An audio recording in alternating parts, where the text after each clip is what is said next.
మాట్లాడండి. సంతోష్ రావు గారి బాధితులు నాకు మామూలుగా ఫోన్ చేస్తలేరు. అచ్చా, ఈ కంపెనీ పేరు బ్లూఫిన్ అట, మోకిల పల్లారాజేశ్వరరెడ్డి అని అప్పుడు పంపిన మెసేజ్ ఇస్తున్న పాతది, బ్లూఫిన్ కంపెనీ మోకిల. అయితే నేనేమంటున్నా అంటే ఇంత స్పష్టమైనటువంటి నేను ఇస్తున్నా, రేవంత్ రెడ్డి గారిని నేను ఛాలెంజ్ చేస్తున్నా. మరి ఎందుకు మీకు మీ ఏసీబీ వాళ్ళకు వీళ్ళ ఇండ్లు అడ్రస్లు దొరుకుతలేవా? ఏం అండర్స్టాండింగ్ ఎందుకు లేదు మీకు? లేకపోతే మీరు చర్యలు ఎందుకు తీసుకుంటలేరని నేను సూటిగా రేవంత్ రెడ్డి గారిని ప్రశ్నిస్తున్నా. ఈ తర్వాత వారు ఏం చేస్తారన్నది నాకు సంబంధం లేదు.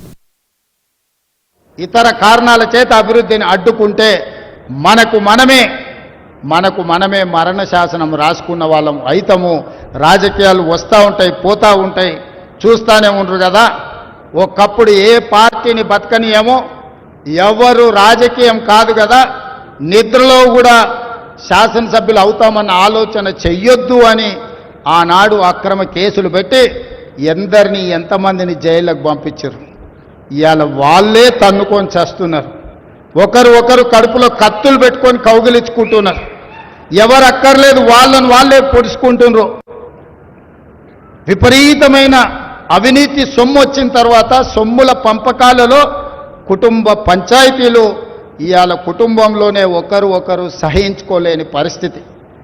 ఒకరి మీద ఒకరు యాసిడ్ దాడులు చేసుకోవాలని ఒకరిని ఇంకొకరు నవ్వుతూనే కడుపులో కత్తులు పెట్టుకొని కౌగిలించుకునే పరిస్థితులు రాష్ట్రంలో దాపురించినాయి.